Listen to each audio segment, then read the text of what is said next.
ACL injuries फिर से क्यों होते हैं और इनको कैसे प्रिवेंट करें? ACL इंजरी किसी स्पोर्ट्स एथलीट को फिर से हो रहा है या रीअकर हो रहा है और वो क्या ऐसी गलतियां कर रहे हैं जिनसे उनको ये इंजरी हो रही है और इनसे कैसे बचा जाए जिससे आपको ACL इंजरी रीअकर होने के चांसेस है।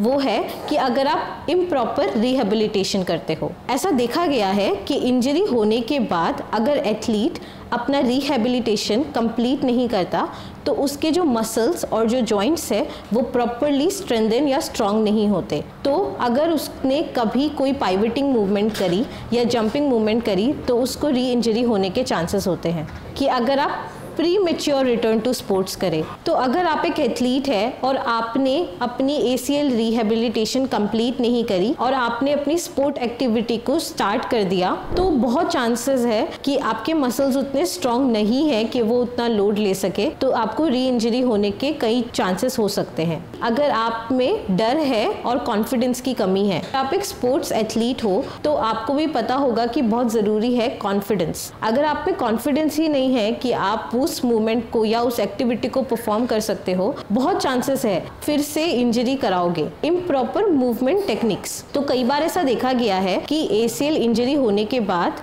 एथलीट्स अपने रिहेबिलिटेशन को प्रॉपर नहीं करते और वो रिहेबिलिटेशन में जो हमारे प्लायोस है, जंपिंग, पाइवटिंग, कटिंग, जंप, जो भी ये एक्टिविटीज़ है इनको सीखते नहीं हैं और परफॉर्म करने चले जाते हैं। तो इसमें क्या होगा कि आपका जो मूवमेंट टेक्निक है वो प्रॉपर नहीं होगा और आपको या री इंजरी होने के कई चांसेस हो सकते हैं। ये तो हमने जान लिए कुछ ऐसे रीजंस जिनसे ACL इंजरी रीअकर हो सकता है। कुछ प्रिवेंटिंग टिप्स कि इनको कैसे प्रिवेंट किया जाए। तो पहला प्रिवेंटिंग टिप है कि आप अपने मसल्स को स्ट्रेंथन करो। तो जो हमारा घुटना है और घुटने के आजू बाजू में जो मसल्स है, क्वाड्रिसेप्स, हैमस्ट्रिंग, काफ, इनको स्ट्रेंथन करना बहुत ज़रूरी है। अगर आपने इनकी स्ट्रेंथनिंग अच्छे से नहीं करी तो आपका जो नी है वो उतना लोड नहीं ले पाएगा जब भी कोई आप एक्टिविटी करने जाओगे और आप री इंजरी करवाओगे या री इंजरी के बहुत चांसेस बढ़ जाएंगे। सो दूसरा ऐसा प्रिवेंटिंग टिप जिससे आप री इंजरी को प्रिवेंट कर सकते हो वो है स्ट्रेचिंग एंड फ्लेक्सिबिलिटी। तो सिर्फ स्ट्रेंथनिंग एक्सरसाइजेस से आपका नी स्ट्रांग नहीं होगा,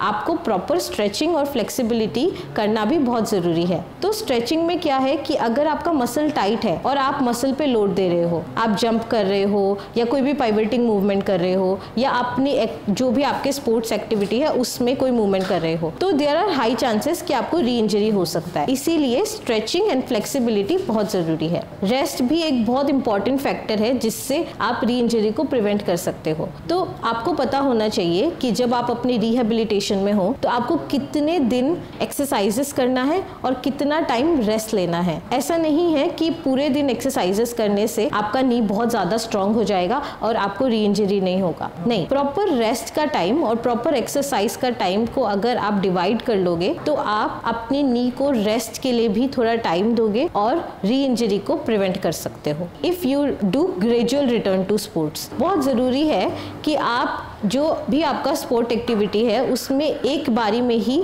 जंप मत करो। मतलब कि आपको प्रॉपर अपना रिहैब कंप्लीट करना चाहिए। उस एक्टिविटी में जाने के लिए उस एक्टिविटी को स्टेप्स में ब्रेक करके परफॉर्म करना चाहिए, फिर ही आपको अपने एक्टिविटी में जाना चाहिए। अगर आपने ग्रेजुअल रिटर्न टू स्पोर्ट्स किया तो री इंजरी के चांसेस कम होते हैं, बट अगर आपने फास्ट रिटर्न टू स्पोर्ट्स किया तो री इंजरी के चांसेस बढ़ जाएंगे।